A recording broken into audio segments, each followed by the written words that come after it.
Assalamualaikum warahmatullahi wabarakatuh. Puji syukur marilah kita panjatkan kepada Tuhan Yang Maha Esa karena berkat rahmat dan karunia-Nya kita dapat berkumpul pada pagi hari ini di ruangan masing-masing dalam Zoom meeting. Dalam Zoom meeting yang insya Allah diberkahi oleh Allah Subhanahu Wa Taala. Oke. Sebelumnya terima kasih kepada dosen analisis spektro yang telah mengizinkan kami kelompok 6 untuk mempresentasikan mengenai spektrofotometri massa.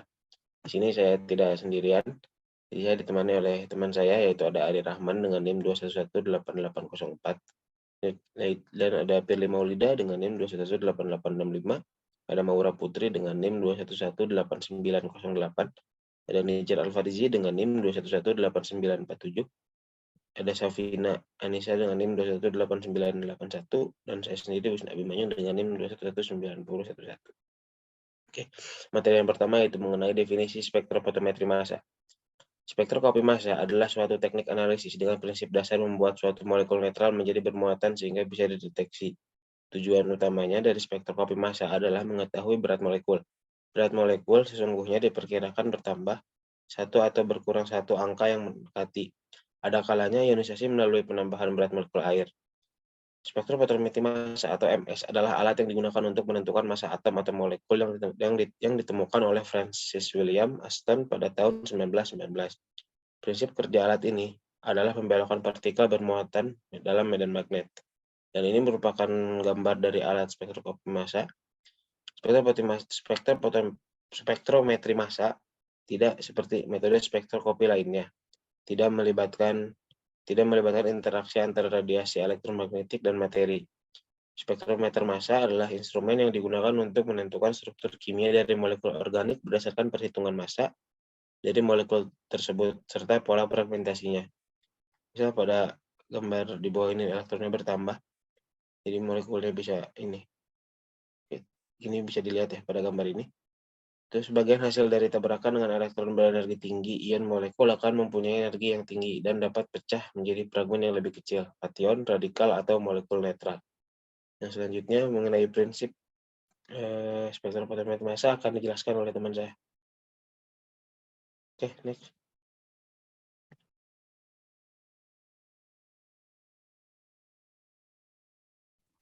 Bisa di next slide.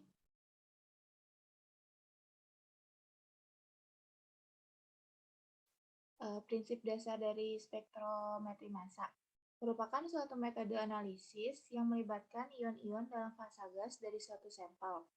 Sampel yang dianalisis dalam jumlah relatif sangat kecil, dalam orde mikrogram, dan biasanya mencapai 5 mikrogram. Molekul sampel dalam fase uap ditembak dengan elektron berenergi tinggi. Akibat penembakan ini, terjadilah tumbukan atau tabrakan antara sebuah molekul dengan elektron berenergi tinggi yang dapat menghasilkan banyak perubahan pada struktur molekul tersebut. Salah satu yang terjadi yaitu lepasnya satu elektron dari kulit valensi molekul tersebut. Molekul yang kehilangan satu elektron akan menjadi suatu kation radikal. Bisa dilihat di situ. Terus, kation radikal tersebut mengandung semua atom-atom dari molekul asal minus satu elektron dan disebut ion molekul dan dinyatakan dengan M+. Massa dari ion molekul adalah bobot senyawa molekul senyawa itu sendiri. Ion molekul berenergi tinggi ini relatif tidak stabil dan dapat menjalani pemecahan menjadi fragmen-fragmen kecil, baik berbentuk radikal bebas, molekul netral, maupun ion-ion fragmen yang dihasilkan merupakan dasar bagi analisis spektrometri massa. Bisa di next slide. Nah, di sini prinsip dari cara kerja spektrometri massa. Bisa dilihat dari sampel, lanjut di ion source, terus di mesh analyzer, detektor, dan data analis. Untuk komponen penjelasan mengenai komponen-komponen spektrometri massa ini bisa dijelaskan lebih lanjut di slide selanjutnya. Baik, untuk instrumentasi spektrofotometer massa itu terdapat 5 komponen utama. Yang pertama ada sistem penanganan cuplikan. Sistem ini meliputi alat untuk memasukkan cuplikan, mikromanometer untuk menentukan jumlah cuplikan yang masuk, alat pengukur cuplikan yang masuk ke ruang, pengionan serta sistem pemompaan. Untuk cairan dimasukkan dengan menyentuhkan pipet mikro ke piringan gelas. cuplikan selanjutnya sebelum masuk ke ruang pengionan. Untuk yang kedua, ruang pengionan. Kamar pengion dijaga agar tetap dalam keadaan vakum untuk meminimalkan tabrakan dan reaksi antara radikal, molekul udara, dan lain-lain. Cuplikan melewati suatu aliran elektron yang berenergi tinggi, yang menyebabkan ionisasi beberapa molekul cuplikan menjadi ion-ion molekul. Setelah terbentuk sebuah ion, dapat mengalami fragmentasi dan penataan ulang. Proses ini dapat berjalan sangat cepat. Partikel yang berumur lebih panjang dapat dideteksi oleh pengumpulan ion. Sedangkan yang berumur lebih pendek mungkin tidak sempat mencapai pengumpul ion. Karena terlalu pendek usianya tidak dapat dideteksi dan hanya produk-produk fragmentasinya yang menunjukkan peak.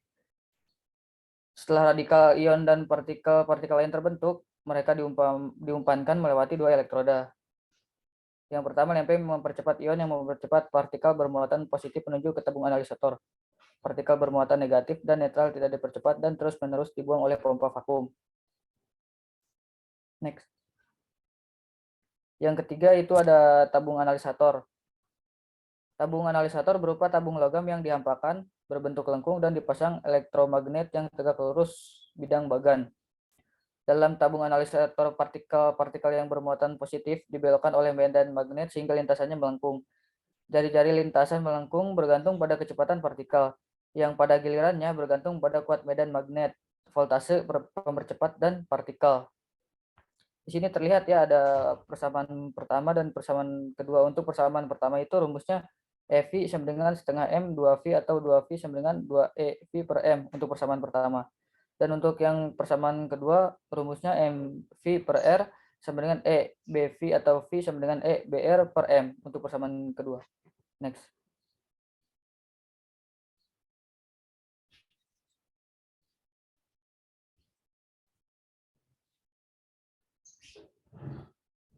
Yang keempat, pengumpul ion dan penguat. Pengumpul ion terdiri atas satu lubang atau lebih lubang pengumpul, serta suatu silinder Faraday. Berkas ion menumpuk pengumpul dalam arah tegak lurus. Kemudian isyarat diperkuat oleh suatu pengganda elektron yang disebut amplifikasi. Yang terakhir itu ada pencatat. Pencatat yang digunakan secara luas memakai 5 buah galvanometer terpisah yang mencatat serentak tinggi puncak sebanding dengan jumlah ion dari masing-masing massa dan digandakan sesuai dengan faktor kepekaan yang memadai. Untuk materi selanjutnya akan disambung oleh teman saya. Oke, sekarang masuk ke ionisasi spektrometri massa. Berdasarkan pola ionisasinya, spektrum massa itu dibagi menjadi 4. Yang pertama ada IMS atau Electron Impact Mass Spectrometer. Untuk pola ionisasinya itu sampel dengan berkas elektron yang menggunakan energi tinggi. Karena energinya tinggi, maka fragmentasinya itu banyak dan kelimpahan M plusnya itu relatif kecil. Dan untuk intensitas puncaknya itu ion molekul itu kecil, bahkan sering juga tidak tampak sehingga kadang menyulitkan untuk interpretasi spektra. Kemudian yang kedua itu ada CIMS atau Chemical Ionization Mass Spectrometer. Untuk pola ionisasinya itu menggunakan gas, misalkan gas metana, isobutan, atau amoniak yang diionkan. Untuk energi ionisasinya itu lebih kecil dibandingkan yang sebelumnya, sehingga fragmentasinya itu lebih kecil dan kelimpahan relatif M plusnya itu tinggi. Untuk spektra CI, itu informasi mengenai BM molekul sampelnya itu diperoleh dari protonasi molekul sampel, sehingga harga M plus yang diperoleh dari satu unit itu lebih besar dibandingkan BM yang sesungguhnya. Kemudian yang ketiga itu ada FABMS atau Fast Atom Bombardment Mass Spectrometer. Untuk pola ionisasinya itu menggunakan fast atom, misalkan helium, neon, argon. Nah, biasanya sampel ini itu dilarutkan dulu dalam satu matriks, misalkan menggunakan gliserol, kemudian ditembak dengan fast atom, misalkan neon. Kemudian yang keempat itu ada FDMS atau Field Disruption Mass Spectrometer. Untuk pola ionisasinya itu menggunakan medan magnet. Untuk sampelnya itu diletakkan pada filamen dan dipanaskan secara gradual menggunakan medan listrik. Untuk materi selanjutnya, bisa di next slide. Baik, selanjutnya ada materi spektrum massa. Sebelumnya pengertian spektrum massa adalah suatu spektrum yang dihasilkan ketika suatu senyawa kimia dianalisis menggunakan spektroskopi massa. Jadi umumnya spektrum massa ini kita mengubah sampel menjadi ion-ion yang bergerak lebih cepat, kemudian nantinya akan dipisahkan berdasarkan perbandingan massa terhadap muatan. Dan untuk spektrum massa ini udah nampilin informasi tentang bobot molekul dan juga struktur molekul. Tapi struktur molekulnya ini tergantung dari library atau database si spektrum massanya ini. Dengan catatan struktur massanya aja yang umum yang dapat ditampilkan di spektrum massa. Kemudian untuk baca grafiknya ini biasanya kita fokus ke yang paling kanan, yaitu ada ion M+ atau ion molekuler. Nah, ion M+ ini yaitu ion yang belum terpecah jadi potongan kecil atau disebut juga dengan ion induk. Kemudian ada puncak yang lain yaitu base peak, yaitu puncak dasar yang memiliki kelimpahan yang relatif besar. Kenapa memiliki kelimpahan yang relatif besar? Karena dia terjadinya kestabilan ion. Kemudian yang terakhir itu ada ion-ion fragmen. Ion fragmen itu adalah ion yang terjadi karena perpecahan ion molekul. Nah, di situ ada 85, 57, dan 43. Mungkin sekian dari saya. Selanjutnya akan dijelaskan oleh teman saya.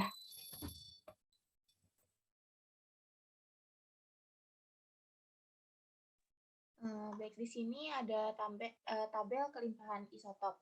Kelimpahan isotop itu sendiri tuh menunjukkan komposisi dari suatu elemen. Kelimpahan isotop juga menunjukkan intensitas puncak atau tinggi rendahnya puncak. Jadi di sini tuh ada M+, M+1, sama M+2.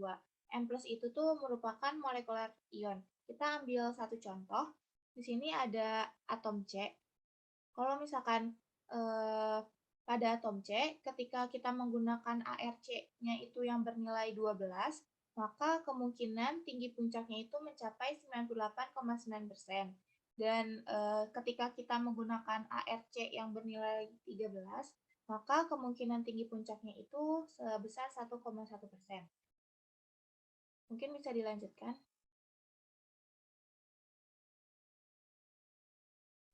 Oke, baik. Terima kasih. Saya akan menjelaskan bagaimana cara kita membaca spektrum dari spektrum massa ini. Jadi pada spektrum massa ini kita lihat di situ ada struktur molekul 2-kloropropana ya. Nah, jadi di situ kita biasanya seperti kata teman saya Maura bahwa kita membaca spektrum massa ini dari kanan terlebih dahulu. Di situ kita lihat terdapat ada M+ dan juga ada M+2. Di situ M+-nya itu adalah bobotnya itu sekitar 78. Dan juga ada juga yang M+2-nya itu 80. Nah, jadi di situ tuh sumbernya itu adalah kelimpahan ya atau abundance, dan juga sumbernya itu adalah massa per rasio atau M/Z. Nah, jadi pada spektrum massa ini kita dapat diketahui bahwa di situ itu terdapat ada M+, ada M+2. Jadi bahwasanya struktur dari 2-kloropropana ini terdapat ada isotop M+ dan juga ada isotop M+2-nya. Jadi kalau misalnya kita lihat di tabel sebelumnya, mohon maaf. Nah, di situ terdapat ada unsur klorin di situ. Di situ unsur klorinnya itu ada 35 dan juga ada M+2-nya itu adalah 37. Jadi dari spektrum massa yang tadi itu dapat menginformasikan bahwa dari struktur ini tuh kita bukan cuma hanya dapat M+-nya saja, tetapi kita juga bisa dapat dari struktur itu tuh terdapat M+2-nya walaupun cukup kecil ya. Bahkan kalau misalnya yang karbon itu dia bisa sampai hampir 100% atau 98,9%. Dan kalau misalnya untuk yang atom H itu biasanya itu adalah 100%. Dan juga mereka itu cukup stabil lah. Dan juga apalagi kalau misalnya ada gugus benzen. Nah, gugus benzen itu biasanya juga cukup tinggi persentase abundansinya atau kelimpahannya, karena mereka itu kestabilan ion, terdapat kestabilan ion, atau ya biasanya kalau misalnya benzen itu kan dia akan beresonansi, makanya mereka stabil gitu. Balik lagi ke bawah. Oke. Jadi bukan hanya kita cuma dapat M+ dan M+2 saja, bahkan kita juga biasanya tuh akan mendapatkan strukturnya dari spektrum massa ini, tergantung dari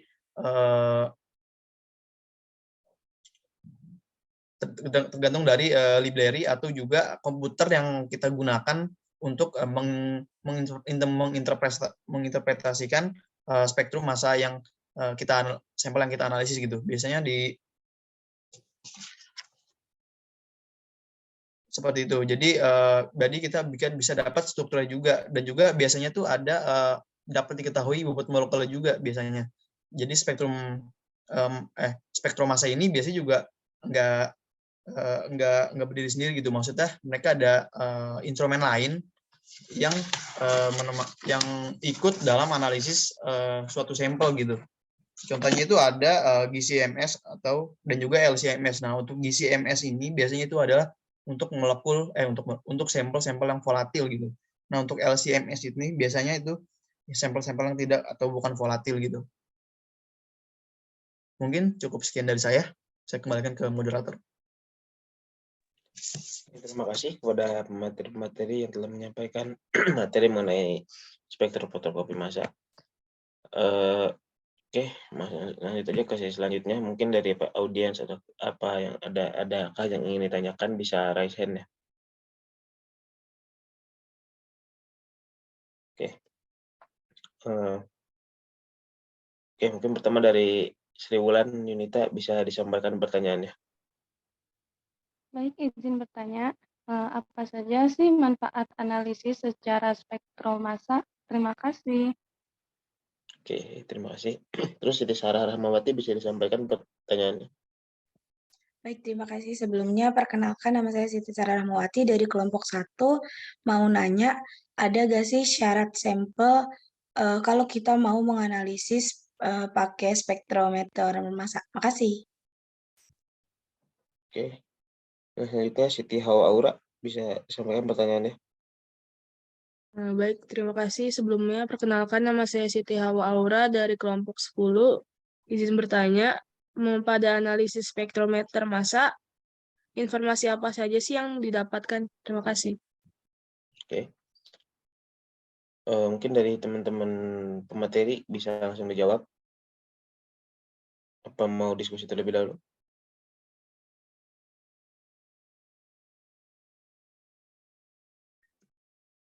Mungkin bisa langsung menjawab aja, Nuk.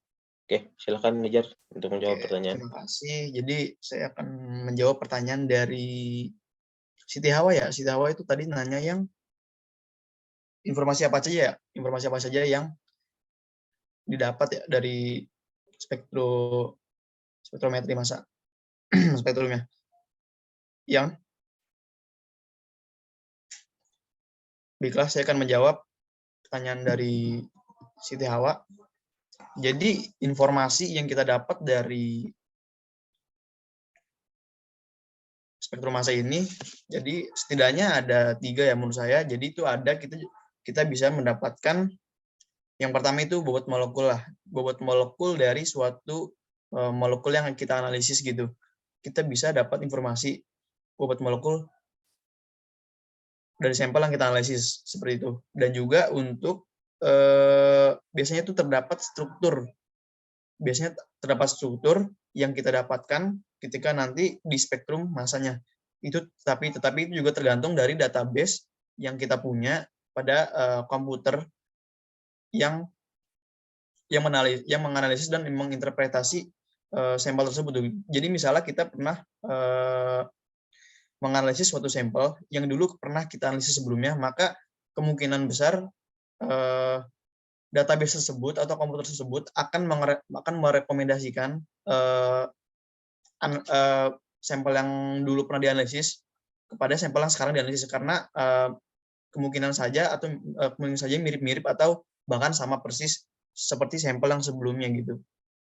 Dan juga yang terakhir itu ada selain kita cuma dapat strukturnya, bobot molekulnya, kita juga dapat M+ dan M+2-nya gitu. Jadi kita bisa dapat kelimpahan isotop yang agak lebih banyak gitu. Jadi kita nggak cuma dapat satu isotop gitu, tapi kita juga dapat isotop lain dari unsur yang sama gitu. Jadi nomor atomnya itu beda. Mungkin seperti itu jawaban dari saya. Makasih. Oke, dari Siti Hawa, apakah jawaban dari Nijar dapat memenuhi pertanyaannya? Ya, sudah cukup. Terima kasih. Oke, mungkin dari teman-teman pemateri boleh dijawab lagi pertanyaan-pertanyaan selanjutnya. Oke, saya izin menjawab pertanyaan dari Sri Wulan. Tadi Sri Wulan nanya itu manfaat analisis secara spektromasa itu apa aja. Nah, yang pertama itu kita bisa menentukan massa dari suatu molekul ataupun menentukan bobot molekulnya. Kemudian dari massa satu molekul itu kita bisa juga tuh menentukan rumus molekulnya. Nah, karena di sini menggunakan spektromasa, untuk manfaatnya itu kita bisa menggunakan menentukan rumus molekul dengan menggunakan spektromasa yang beresolusi tinggi. Nah, kemudian dari situ juga kita bisa mengetahui apa saja informasi-informasi ataupun struktur apa saja yang bisa kita peroleh dengan melihat dari pola fragmentasinya, seperti yang udah dijelaskan tadi.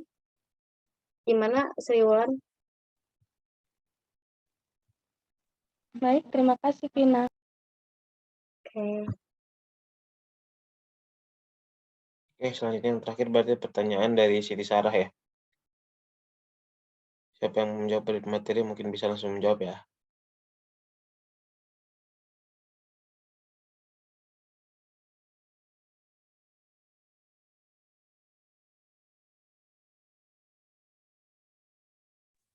Baik, saya izin jawab pertanyaan dari Siti Sarah. Tadi kan pertanyaannya syarat sampel harus bagaimana? Jadi syarat sampelnya itu harus semurni mungkin karena spektrum massa itu sangat sensitif dan lebih spesifik daripada AS atau FTIR. Untuk Siti Sarah, jawabannya udah cukup atau belum? Udah cukup. Terima kasih, Mora. Oke. Oke, sesi pertanyaan juga sudah selesai, semua pertanyaan dijawab semua. Mungkin itu saja presentasi dari kelompok 6 mengenai spektrometri massa. Mohon maaf bila banyak kekurangan dan kesalahan. Wabillahi taufiq wal hidayah. Wassalamualaikum warahmatullahi wabarakatuh. Waalaikumsalam warahmatullahi wabarakatuh. Terima kasih.